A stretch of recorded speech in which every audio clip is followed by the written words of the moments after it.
All right, so I made a mistake with the small wing. I'm going to show this step to you on the bigger wing. Sorry about that. Yeah, so just like on the small ring, we're going to open this up and kind of run the rod down through the slit there to open up that slit on the wing. Okay. We don't want to cut through the other side. Now you just kind of open it up. Then we're going to place the rod down into that slit. I'm pressing it down there, making sure it's got enough space and everything. Might need to help the ends of the rod especially to get into the foam. There we go. Nice and flush. That looks pretty good. Like I said, the carbon spar should be about the thickness of the foam itself, so it should be about flush across the top. All right, be careful on the ends of the rod. You don't want to catch your finger on that. But down here in the middle of the rod, you can use a marker or something if you want, kind of just make sure it's nice and flush. Oops. Okay, there we go. That looks great. Okay, once you've installed the carbon spar, we're just going to run a bead of glue along kind of the top of where the spar is at. You don't need a lot of glue because you're going to wipe most of this off, but just to kind of get some covering on there so the rod can't pop out. All right. And grab our piece of scrap foam and just kind of wipe along there. There we go. Bingo. Okay, so you can kind of see the glue shining there a little bit where I wiped it across. That carbon spar, sorry, I'm trying to differentiate here. Carbon spar is installed, and then I would install another one here. On the other wing, I kind of messed up, but I have one installed here. Not that great to install, unfortunately. And then you're going to put another one here. So you have 4 carbon rods, 2 on each wing. All right. Once you've done the install of the carbon rods, now the second one can be done now or later, or later. But at this point now we can really focus on folding the wing over in that step we talked about earlier. Okay, so again, I've kind of crushed this edge here. I'm going to use my whole arm. Let me zoom out a little bit. As far as I can zoom out, sorry. Use my whole arm and start to fold this piece over. Now this glue's still tacky from the carbon rod, so I'm not going to try to touch it quite yet. I don't want to stick this down yet. But we're just going to try to focus on getting the fold evenly across the leading edge of the wing. Okay, you can hear it kind of stick in there. And so we're getting a full fold now, looking pretty good. There we go.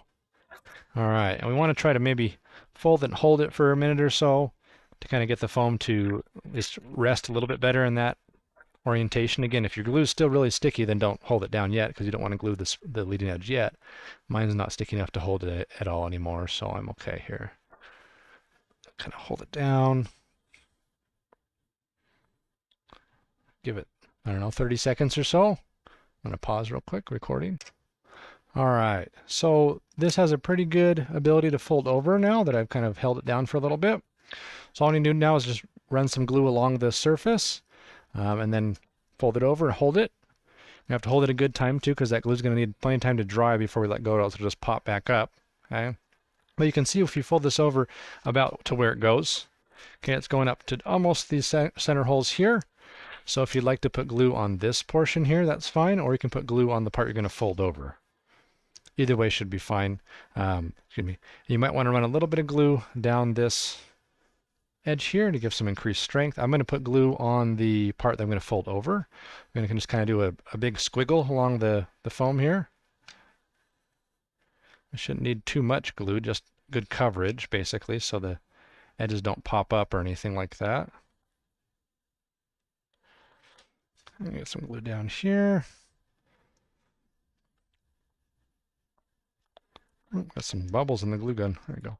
I'm run a little bead along here, just a small one to help that fold stay as well. Okay, let's go ahead and fold this over and hold it down. So I'm going to hold this down actually for probably a minute or so. So I'm going to pause the recording and so you don't have to sit here watching me hold it. All right, so you can see I was actually holding, I decided to glue the small wing as well, holding these kind of staggered on top of each other, if that makes sense. They'll be able to hold both of them at the same time and just hold that on the glue. As long as you don't put like a crazy amount of glue, it actually dries fairly quickly because it gets spread so thin once you compress it. And you see I don't have the second carbon spar installed on either one of these wings yet. We can do that whenever. But now we have our two wing shapes. Let's see if these can hold up to the camera. Pretty much the same, a little bit too tall for the camera. You can see the smaller one. Pretty much the same shape on both of those. And we have our KFM wings, okay? So one larger and one smaller, right? The smaller one will end up going in the front. I should put it this way. Larger one will go in the back, okay? And that's really all there is to constructing these wings as far as the foam goes. That's pretty much it. We'll add some of the winglets on the ends later, but for now that's the wing construction itself. And the carbon spar installation is now hidden under the folds on both of the front installations. And of course you'd install the carbon spar in the back of each wing in exactly the same way. Put the spar in there, kind of get it set in there, make sure it's nice and flush, put some glue along the top of it, and then just squeegee that glue off and your carbon spar is installed. And your wings are essentially done. All right.